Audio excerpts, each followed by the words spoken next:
Buenos días, Dios les bendiga.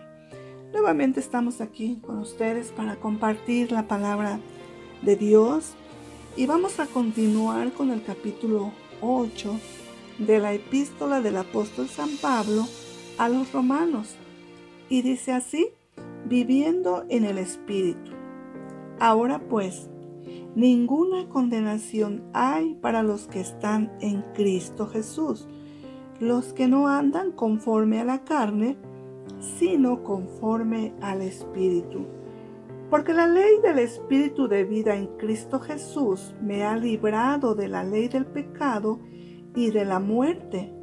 Porque lo que era imposible para la ley por cuanto era débil por la carne, Dios, enviando a su Hijo en semejanza de carne de pecado y a causa del pecado, condenó al pecado en la carne, para que la justicia de la ley se cumpliese en nosotros, que no andamos conforme a la carne, sino conforme al Espíritu.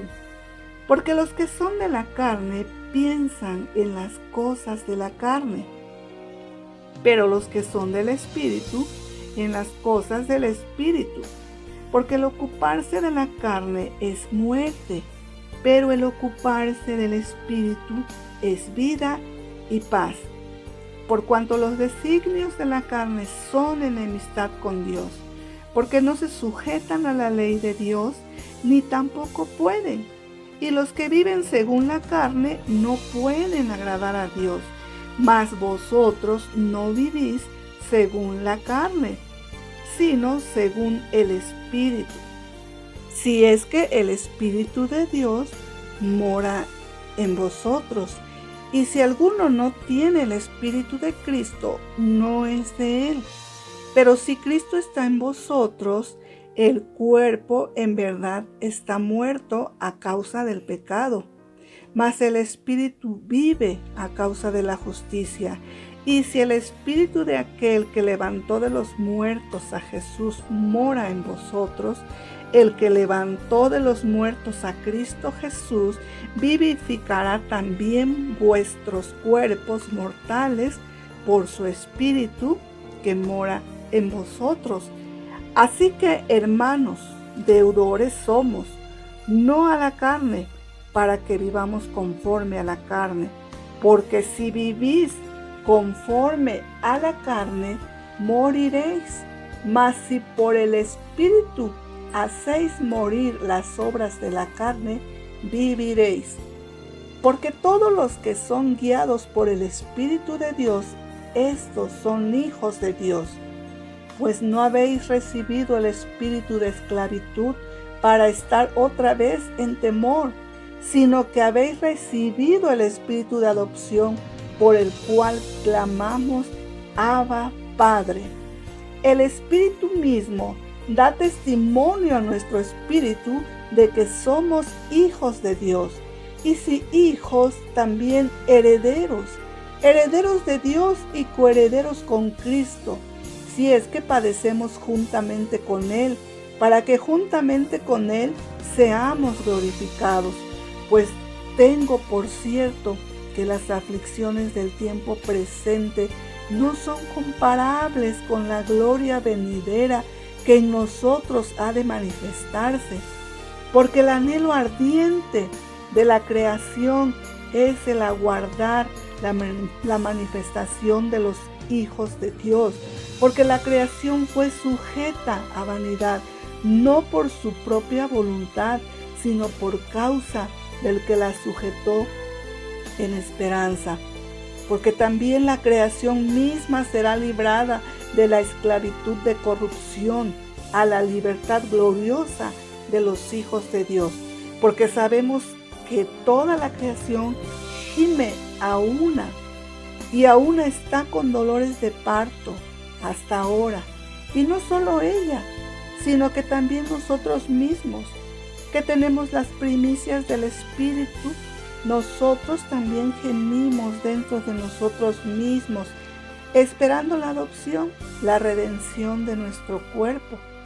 Porque en esperanza fuimos salvos, pero la esperanza que se ve no es esperanza.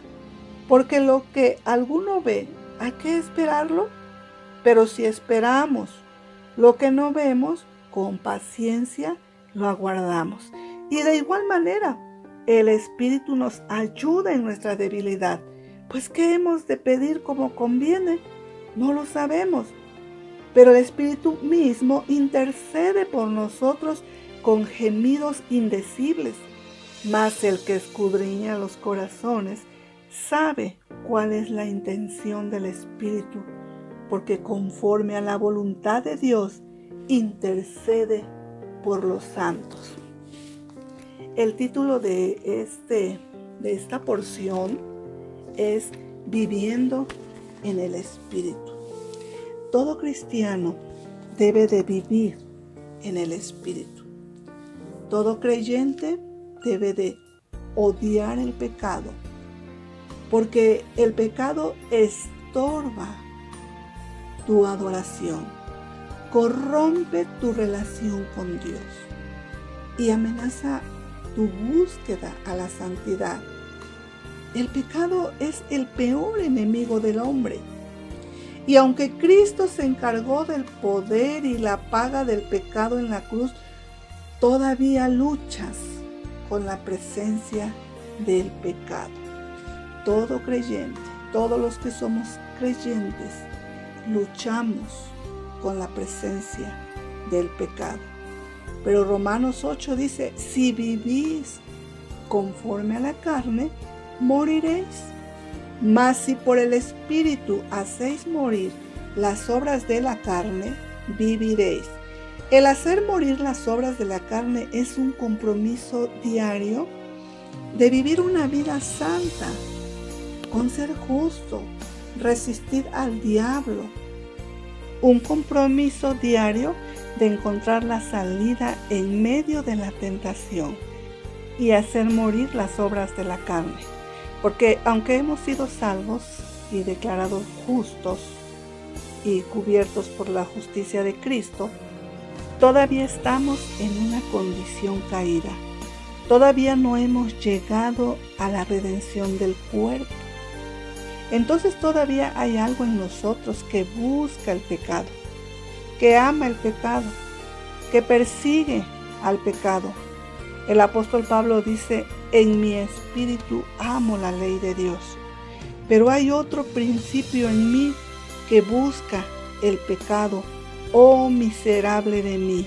Entonces hacemos morir esos impulsos por el poder del Espíritu Santo, a través de la influencia de la palabra de Dios, motivados por amor a Dios y un deseo de honrarlo.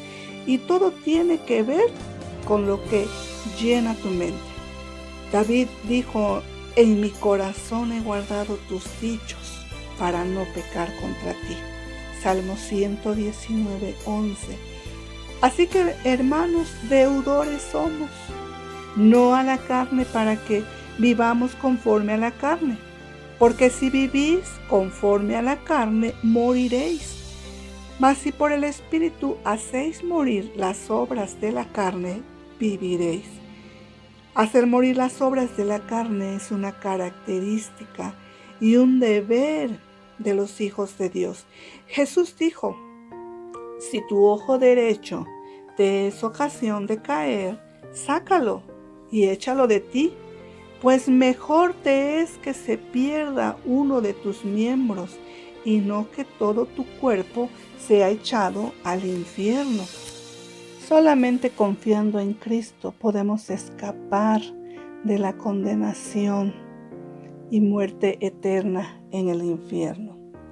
Así que el verdadero cristiano no solamente profesa a Cristo, sino que vive su vida en el Espíritu de Cristo y de manera habitual hace morir las obras pecaminosas e impías de la carne.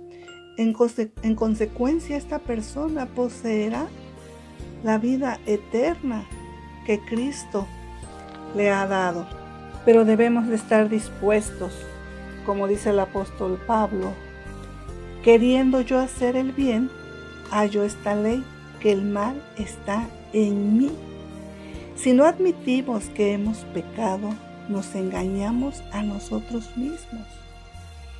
Segunda de Pedro 2:11 dice: amados, yo os ruego, como extranjeros y peregrinos, que os abstengáis de los deseos carnales que batallan contra el alma. También el salmista David nos dice: examíname, oh Dios, y conoce mi corazón. Pruébame y conoce mis pensamientos, y ve si hay en mí camino de perversidad, y guíame por el camino eterno. El consejo de Ageo es útil para los creyentes de todas las épocas. Dice: meditad bien sobre vuestros caminos. Lo vemos en Ageo 1, 5 al 7. Y también el apóstol Pedro nos dice: sed pues sobrios y velad en oración. Practiquemos la obediencia a Dios y hagamos su voluntad. Ya no andemos como en otros tiempos y dejemos la ira, el enojo, la malicia, blasfemia, las palabras deshonestas que salen de vuestra boca, la mentira, el adulterio, la fornicación, inmundicia, inmoralidad sexual, etc. Habiéndoos despojado del viejo hombre con sus hechos y revestidos del nuevo, el cual conforme a la imagen del que lo crió se va renovando hasta el conocimiento pleno. Todo aquel que quiera venir a Jesús tiene que despojarse de su vieja manera de vivir, arrepentirse de sus pecados y vivir solo para Cristo. Jesús dice en su palabra: si alguno quiere venir en pos de mí, niéguese a sí mismo, tome su cruz cada día y sígame. Cristo es el único camino a la vida eterna. No hay más. Es el único mediador entre Dios y los hombres, el único que puede perdonar sus pecados. Él dijo: yo soy el camino, la verdad y la vida, y nadie viene al Padre si no es por mí. Gracias por compartir con nosotros esta palabra. Esperamos que sea de grande bendición a su vida y le agradeceríamos que nos sigan escuchando por este canal. Que Dios les bendiga y les guarde.